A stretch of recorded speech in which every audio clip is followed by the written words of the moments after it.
여러분이 기도할 때 기도하는 것마다 다 이루어지기를 바라는 마음으로 기도하죠? 네, 당연히 그럴 것입니다. 그런데 우리는 그 기도가 잘 응답되지 않는 것을 경험을 많이 하게 됩니다. 근데 만약에 우리가 기도하는 대로 다 응답이 된다면 이 세상은 굉장히 혼란스럽게 될 가능성이 많습니다. 우리는 다 원하는 게 다르잖아요. 우선 장사와 아이스크림 장사가 기도하는 게 다를 거 아니에요?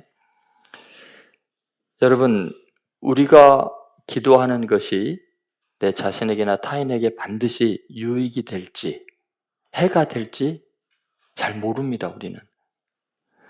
그래서 우리는 내가 원하는 것이 반드시 이루어져야 된다고 생각하는 것처럼 큰 착각이 없습니다. 여러분, 불완전한 존재가 절대 권력을 가진 것만큼 세상에 비극적인 것은 없습니다. 내가 하나님께 신에게 바라는 것이 다 이루어진다면 그건 정말 재앙입니다. 여러분, 그래서 정말 중요한 게 뭐냐면 하나님의 통치하심, 그 완전하시고 가장 선하신 분이 우리를 다스리는 것만큼 중요한 일이 없어요. 그래서 우리가 기도할 때 하나님을 아버지라 부르고 또 아버지 이름이 거룩히 여김을 받으시라고 기도한 다음에 해야 될 게 뭐냐면 나라가 임하시오며 하나님의 나라가, 하나님의 통치권이 온전히 실행되기를 원합니다. 그 기도를 해야 된다는 거죠. 그래서 우리는 오늘 나라 임하옵시며가 어떤 의미가 있는지 한번 살펴보려고 합니다. 첫 번째는 하나님 나라의 실체에 대한 거예요. 하나님 나라의 실체. 여러분, 인간 욕망의 구현인가 아니면 하나님의 뜻을 구하는가를 잘 생각해 봐야 돼요. 그러니까 내가 지금 기도하는 제목이 욕망의 실체인가 아니면 말씀을 이루려고 하는 말씀의 실체인가, 이걸 생각해 봐야 됩니다. 여러분, 인간은요 그냥 그대로 마음의 상태를 놔두면요 놀랍게도 그 마음이 금방 지옥으로 바뀝니다. 어제까지 막 기쁨이 충만했다가도요 하나님의 말씀이 나를 지배하지 않으면요 여러분이 보는 거, 듣는 거, 수없이 많이 내 속에 들어오는 정보들이 내 마음의 심리 상태를 지옥으로 만듭니다. 볼 때는 즐거웠는데 그것이 하나님의 다스리심에서 멀어지게 하면서 내 속에 갑자기 우울한 마음이나 절망감이 들고 그냥 무너져 내리는 것을 경험하게 돼요. 그런데 천국, 하나님의 나라는 심리 상태가 아니에요. 그것은 실제 그 자체예요. 하나님이 지금 다스리고 있는 현실이라는 거예요. 여러분, 결국은 하나님의 나라만 영원합니다. 자, 나라가 임하시오며가 그래서 어떤 의미인가를 다시 한번 생각해 보세요. 이게 진짜 실체라는 거예요. 여러분, 하나님의 주권, 하나님의 통치가 내 삶에 이 땅에 실제하게 하는 거예요. 여러분, 앞에서 하나님을 아버지라고 명명했다면 나라가 임하시오며 이것은 하나님을 왕으로 인정하는 거예요. 왕은 절대 권력을 가지고 있고 그분의 다스리심이 실현될 수밖에 없는 절대자이죠. 하나님의 나라의 도래를 막을 방법은 없어요. 그런데도 주님은 우리가 진정으로 하나님을 왕으로 고백하고 있느냐, 그분의 통치권 앞에 내가 복종하고 그분의 말씀의 명령 앞에 내 뜻을 굽히고 순종하는 이 실체라는 거예요. 하나님의 나라가 임하시오며 이거는 주권이에요. 다시 말해서 하나님의 나라가 임한다는 것은 주권 이양을 말해요. 이 땅이 내 마음대로 또는 어둠의 사탄의 권세에 지배해 있다가 실제적인 권한이 하나님께 넘어가는 것, 정권이 바뀌는 것, 이게 나라가 임하시오며예요. 그래서 마태복음 6장에서는 여기에 추가를 하죠. 뜻이 하늘에서 이루어진 것 같이 땅에서도 이루어지이다. 하나님이 말씀하신 그 진리가 내 삶의 매일매일 순간순간 이루어지이다. 이게 하나님의 나라가 임하는 거예요. 하나님의 말씀이 효력을 발휘해야 돼요. 그래서 예수님은 하나님의 이 다스리심, 하나님의 나라를 복음의 핵심 구절로 이야기하시죠. 예수님께서 처음 설교했던 내용이 뭐죠? 첫 마디가 뭐였어요? 회개하라. 그 다음 뭐요? 천국이 가까웠다. 하나님 나라가 가까웠다. 이게 뭐를 의미할까요? 지금 예수님의 관심은 하나님 나라에서 하나님의 주권이 임하는 거예요. 그런데 우리들은요, 그동안 뭘 했냐면 자기의 욕망의 실현을 내 인생의 최대의 목표로 삼고 있었던 거예요. 자기의 왕국을 다스리려고 하는 지배 욕구가 우리 인간에게는 너무 강해요. 그래서 여러분은 자기 자신의 주인이 되려고 하고 자기의 왕국을 건설하려고 해요. 그래서 인간은요, 어느 공동체나 어느 그룹에 가든지 지배 욕망이 너무 강해요. 내 뜻대로 안 되면 못 견뎌해요. 처음에는 사랑한다고 해서 다 이렇게 해주지만 시간이 지나면서 점점 인간의 죄성이 드러나는 게 뭐냐면 지배하려고 해요. 자기 말 안 들으면 안 되고 자기 뜻이 관철되면 못 견뎌하고 이런 것들이요, 자기 나라를 임하게 하려는 인간들의 죄성의 모습이죠. 그러면 그렇게 자기 나라를 세우려고 하는 인간에게 하나님의 나라가 임하는 거예요. 그게 기도 제목이어야 돼요. 내 뜻이 아니라, 다른 사람의 뜻이 아니라 하나님의 말씀이 내 삶을 지배하기를 원하고 하나님의 그 율법이 우리의 삶의 바탕이 되기를 원합니다. 그것이 뜻이 하늘에서 이루어지는 땅에서 이루어지다고 하나님의 나라가 임해달라는 기도예요. 여러분, 아무리 입으로요, 나는 하나님의 백성입니다, 우리는 기독교 국가입니다, 나는 목사입니다, 권사입니다 해도요, 그 안에서 자기의 욕망이 꿈틀거리고 있고 자기의 지배력, 자기의 뜻대로 되어야만 된다는 생각이 있으면 하나님의 나라가 임한 게 아니라 자기 왕국을 세우고 있다는. 그래서 예수님이 회개하라는 거 뭐예요? 너 나라 세우려고 네 원하는 대로 하는 거 돌이키라는 거예요. 하나님의 나라, 하나님의 통치를 받아들여라. 이건 실체다, 실체. 너의 마음속에, 네 행동 속에, 너의 생각 속에 온통 하나님의 말씀이 지배하지 않으면, 하나님의 통치권이 임하지 않으면, 정권 교체가 이루어지지 않았으면 너 그 죄악 가운데 있는 거다. 아무리 네가 예수쟁이라고 해도, 목사나 권사라고 해도 소용이 없다는 거예요. 여러분, 우리는 하나님의 사람들이에요. 그리스도인이에요. 그리스도에게 속한 사람들, 그리스도의 말씀대로 사는 사람들이에요. 하나님 나라의 실제 속에 있으면 우리를 통해서 하나님의 나라가 이 땅에 임하게 되는 거죠.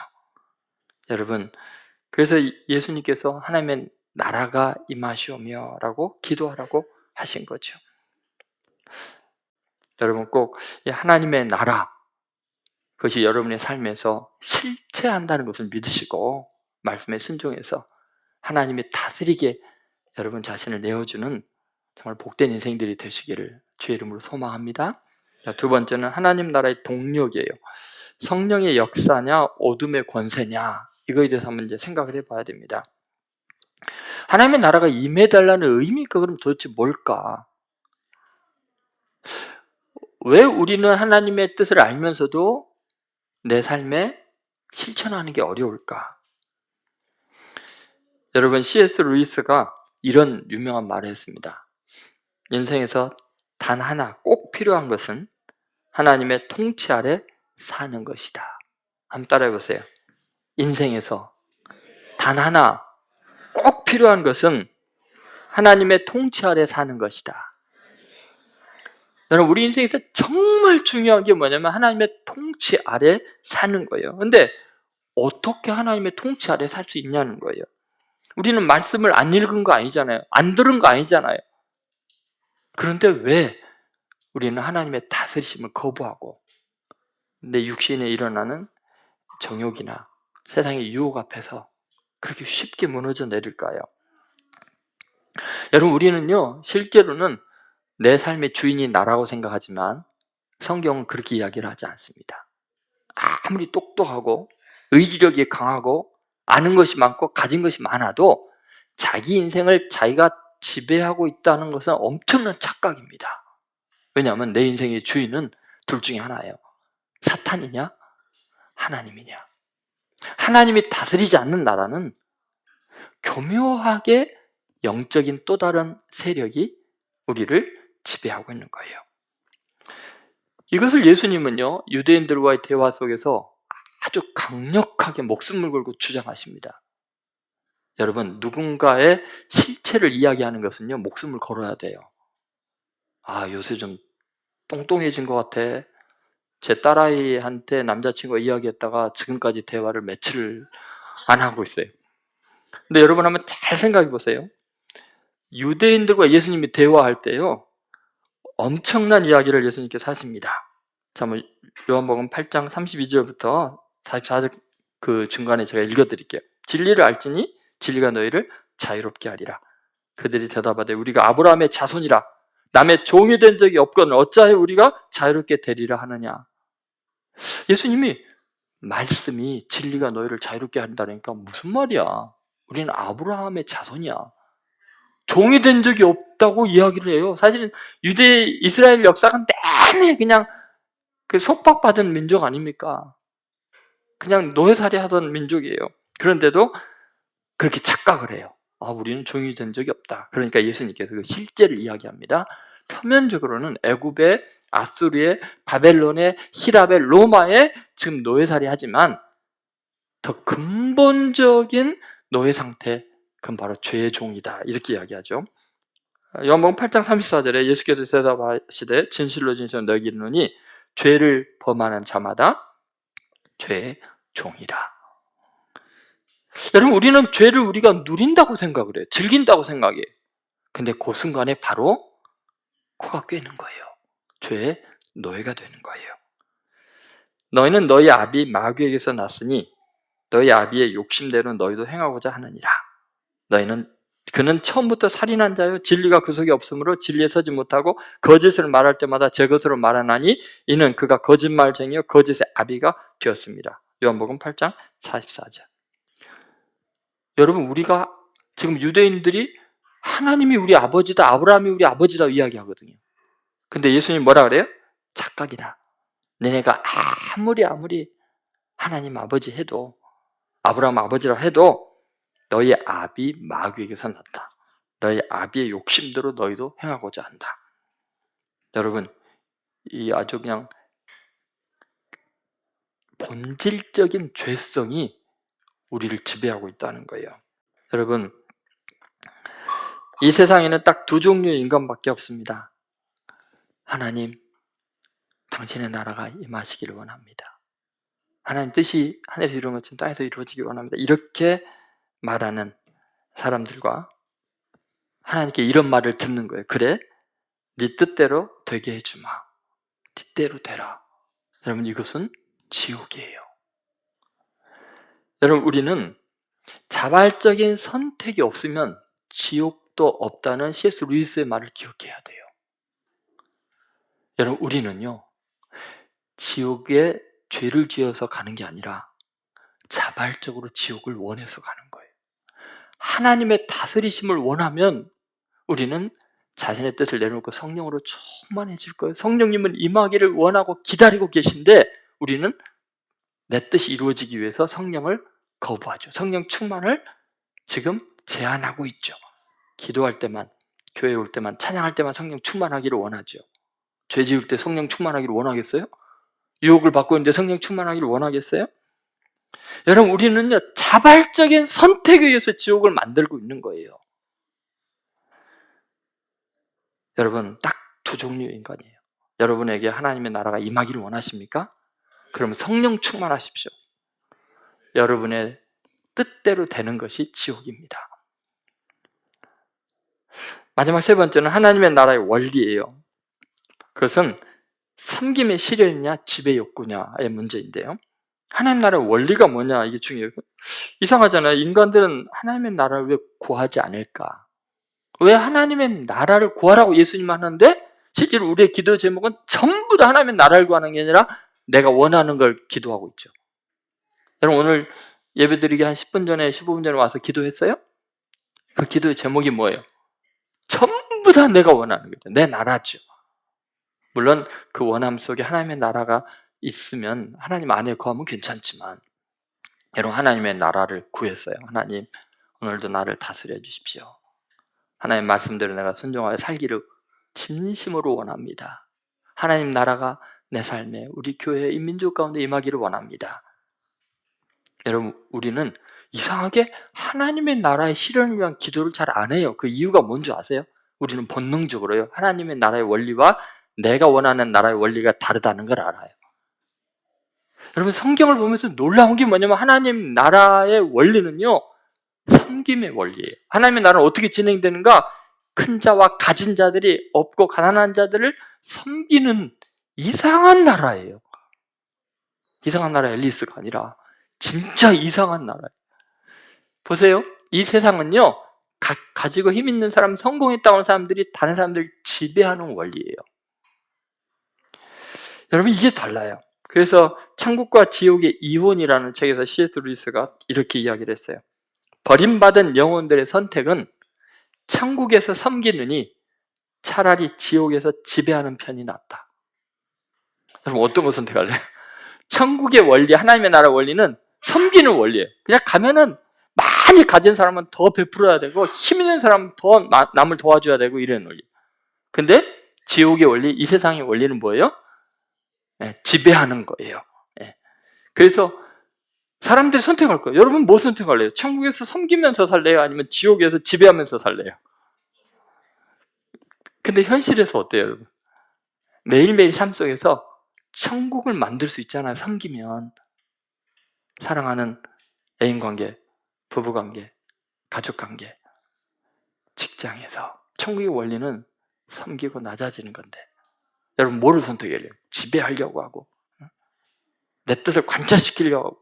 그래서 우리는 맨날 지옥을 선택하고 있어요. 그러면 반드시 지옥이 돼요. 미움받아요. 관계가 깨져요. 그럼 교회건 어디건 가정이건 상관이 없어요. 지옥의 원리는 지배의 원리니까 항상 지옥이 되는 거예요. 천국은 어디다 갖다 놔도 천국이에요. 섬김의 원리니까. 서로 섬기려고 하면 천국이죠. 맞습니까? 이번에 명절에 여러분 가족들 만났을 때 막 서로 섬기려고 하는 집안들 보면요, 천국이에요. 천국.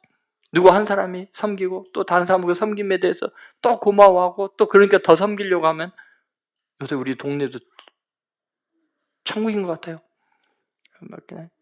교회 오는 분들이 막 서로 섬기려고 애를 쓰고. 그러면 지배하려고 하면은요, 그게 지옥이라는 거예요.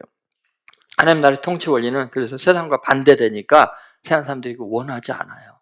원하지 않아요. 나라에 임하시면 기도 안 해요. 왜요? 섬김 원리니까. 여러분 정말 이사야서 11장 6절부터서 10절까지 보면요, 하나님 나라가 임했을 때 일어나는 현상을 보면요, 강하고 힘 있는 자들이 약한 자들을 보살피고 함께 어울리는 그런 세상이에요. 한번 빠른 속도로 한번 읽어볼까요? 같이 읽겠습니다. 시작. 그때 이리가 어린 양과 함께 살며 포범이 어린 염소와 함께 누우며 송아지와 어린 사자 살찐 짐승이 함께 있어 어린아이에게 끌리며 암소와 곰이 함께 먹으며 그것들의 새끼가 함께 엎드리며 사자가 풀처럼 풀을 먹으며 젖먹는 아이가 독사의 구멍에서 장난하며 젖된 어린아이가 독사의 굴에 손을 넣을 것이라. 내 거룩한 산 모든 곳에서 해됨도 없고 상함도 없을 것이니 이는 물이 바다를 덮음같이 여호와를 아는 지식이 세상에 충만할 것입니다. 그날에 이새의 뿌리에서 한 싹이 나서 만민의 기치로 설 것이요 열방이 그에게로 돌아오리니 그가 거한 곳이 영화로우리로다. 여러분 예수님이 다스리시는 거, 그것이 영화롭게 되는 게 뭐냐면, 모든 사람이 예수님을 기치로 삼아서 본받아서 그렇게 섬기는 삶을 사는 거예요. 여러분 사자와 어린 양이 함께 뛰노는, 어린아이가 독사하고 손을 넣어도 물지를 않고, 함께가 계속 나오잖아요. 그런데 세상은 절대 함께 원하지 않아요. 분리를 해요. 예수님은 그 하나님 나라의 실현을 더 적극적으로 이제 우리에게 보여주십니다. 이 이사야서 11장에 있는 하나님의 나라의 이 원리보다도 예수님은 더 나아가요. 그래서 예수님은 스스로를 동등한 자리로 만드는 게 아니라 하나님의 본체인데 자기를 비워 종의 형체를 가지고 우리에게 오셨다 그랬잖아요.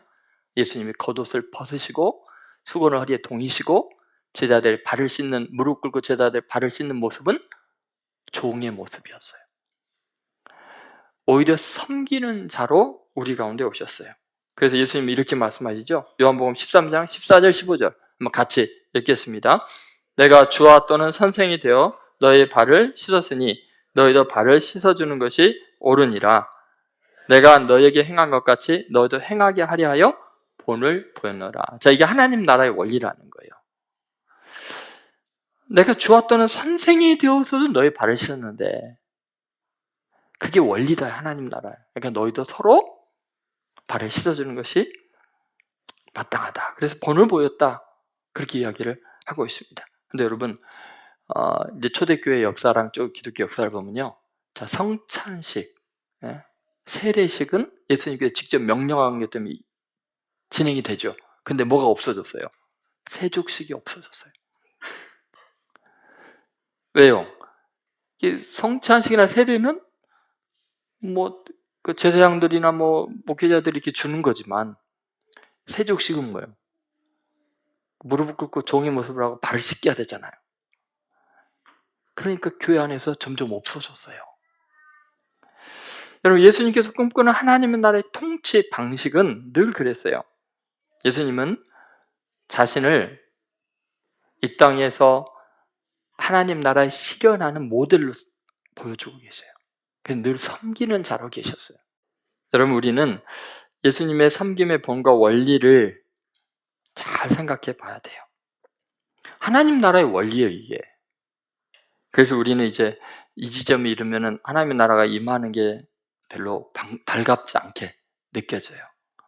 회개하지 않는 사람, 자기 자신의 한계와 죄성을 인정하지 않는 사람들은 아직도 자기의 나라를 꿈꾸고 있으니까 하나님 나라가 임하는 것을 원하지 않죠. 그래서 형식적으로 유대인들처럼 또 바리새인 서기관들처럼 굉장히 종교성이 있는 것처럼 하지만 실제 내 마음속은 하나님과는 너무 멀리 있는, 하나님의 나라와는 아무 상관이 없는, 그래서 모든 사람이 볼 때 굉장히 경건하고 훌륭한 사람인 것 같은데 지배 욕구가 강하고 종교적인 표상만 바뀌어인 거죠. 예수님은 우리에게 이 하나님의 나라를 주기를 기뻐하신다고 이야기를 하고 계세요. 여러분, 결국 우리가 하나님의 나라가 내 안에 임하면, 섬기는 자가 되면 결국은 하나님이 우리를 왕으로 삼으시는 거예요. 다 다스리게 하실 거예요. 그래서 여러분, 우리는 하나님의 나라를 구하는 것, 이것이 얼마나 영광스러운 일인가. 결국 하나님의 나라가 내 안에 이루어져서 내가 하나님 나라 원리대로 섬기는 삶을 살면 그 섬기는 모습대로 온 우주를 다스리는 왕이 되어라. 그래서 우주를 끝없이 만드시고 하나님께서 우리에게 왕 같은 제사장으로 삼으실 거예요. 예수님이 우리를 섬김으로 우리의 주님이 된 것처럼 우리가 누군가를 섬길 때 우리가 그들을 다스리는 권세를 누리게 되는 거예요. 이것이 하나님 나라의 원리이죠. 저는 오늘 이 말씀을 통해서 여러분과 제가 정말 간절한 최고의 기도 제목이 나라가 임하시오며가 되기를 바랍니다.